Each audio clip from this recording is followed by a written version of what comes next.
Hello বন্ধুরা, তোমরা কি করছো? এই জিনিসটা কি বলো তো? তোমরা কি চিনতে পারছো? কাঁচকলা খেয়েছো তোমরা নিশ্চয়ই। এটা হলো কাঁচকলার খোসা। আজকে এই কাঁচকলার খোসাটা দিয়ে আমি বাটা করবো। তো চলো কিভাবে বাটা করছি দেখে নাও।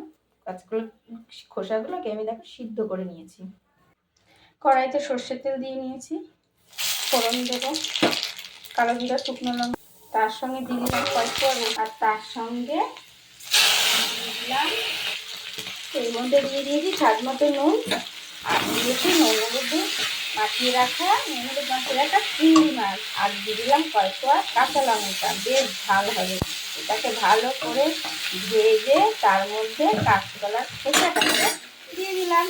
এবার এটাকে হালকা ভাজা ভাজা করে নেবো, তারপরে বেটে নেবো। তাহলে চলো, এই যে আমার কিন্তু ভাজা হয়ে গেছে। এবার আমি মিক্সিতে বেটে নিচ্ছি, তোমরা চাইলে শিলেও বেটে নিতে পারো। চলো, এবার বাটা হয়ে গেছে, গরম গরম ভাত দিয়ে খেতে হবে। চলো তাহলে খাওয়া যাক।